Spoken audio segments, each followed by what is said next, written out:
وعليكم السلام ني وكسوغاي ما ترى ور حالته كور الحمد لله aniga baabuurka ku haya ايه wixina waa saarayeen birihi alaab waxaan ku haya kuwii hore waxbana ma ahanba ايه alaab haday qarxaan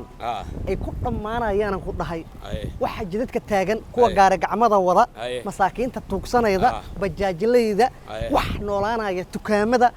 war safka saf dhana go'eedan ku dhahay markaan baabuurkan waa ku haya noocan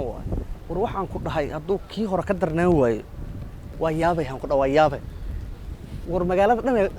waxa la leeyahay waxaan diyaarad ma soo rida diyaarad baawur ma ahane maruna galayaan ku dhahay ma arta warkan mar rabo la ilaaha ma kana war gaariga aniga waa arkay gaariga 30 qof ka badan ma jiraayo 30 ma dhama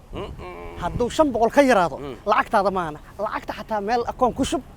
haddii laga ashaado waayo oo kun ka badan ku dhimo weyso aniga ii qabso sheekhow dhageys ma arta marka aan qarxiyo inaan guriga saddexaad aan ka arki karo gurigan dhexdiisa gaariga aad waagi hore iga gado kalaan rabaa kan mujada aniga waxaan rabaa baawur waxaan rabaa laamigu markuu taagan yahay laamigu saa u istaago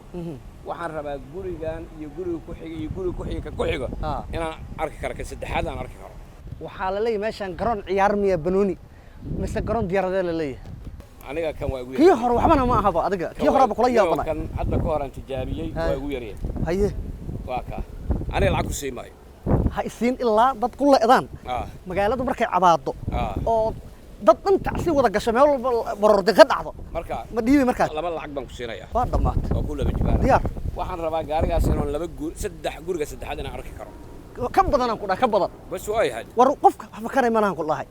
hatta xoolaha ku dhimanay xoolo adigu dadad ka hadlay way waa waxaan raadinay bas waa dhamaatay war dadkan ayagu ma waasheen sidee ka noqotay war qaraxadan iyo waxaan ay wadaan qaraxyadan iyo waxaan ay wadaan soo ma oga meesha ay u wadaan in dadkoodii walaalahoodii eheladoodii Soomaali oo aan kala maqnayn inay meesha ku idishaay war dadkan maxaa iimaanka ka qaaday sidee xaajadu ka noqotay war hooy waxaa hore loo yiri intaadan falin ka fiirso wax walbaba marka aad samaynayso ka fiirso cawaaqibka ka dhalan doona ama waxa ka dambeeya ama foolxumada